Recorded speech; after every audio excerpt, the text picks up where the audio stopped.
C'est la première fois que Sophie montre son visage. Rescapée de la tuerie du 13 novembre, elle accepte de nous retrouver devant le Bataclan. Il a été complètement refait. Elle y retourne pour la première fois. Pas facile du tout. Moi, je sais que j'y retournerai pas, mais ça aurait été bien qu'il l'utilise pour faire autre chose. Mais là, aller s'amuser, je sais pas comment on peut aller s'amuser là maintenant. Et pour cause, elle revoit ce qu'elle a vécu là-bas. Juste que je refais la soirée en fait.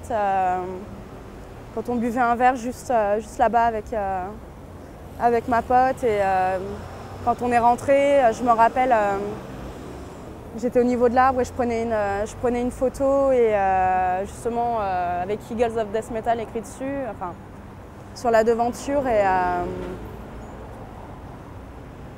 je pensais pas que j'allais vivre ça quoi. La soirée s'annonçait joyeuse.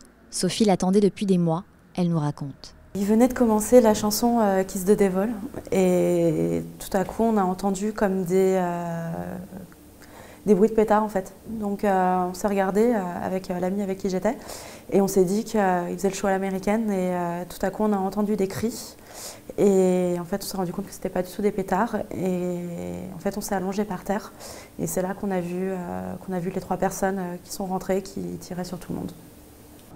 Je suis restée entre guillemets, 15 minutes dans la salle. Mais en fait, j'ai eu l'impression que ça durait 3 heures. Et en fait, pendant ces moments-là, je tenais la main de mon amie en me disant il faut qu'on s'en sorte toutes les deux. Et dans ma tête, c'était ne bouge pas, ne réagis pas, ne les regarde pas. Si tu croises leur regard, tu vas mourir. Une balle lui a arraché la moitié du mollet. Une autre est entrée par sa cuisse et est restée logée dans son bassin.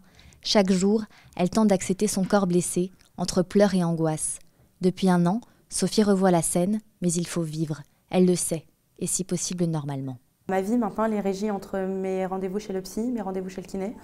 Je vais commencer un nouveau travail à partir de mercredi, donc du coup, j'arrive à garder la tête haute, même si la période est compliquée.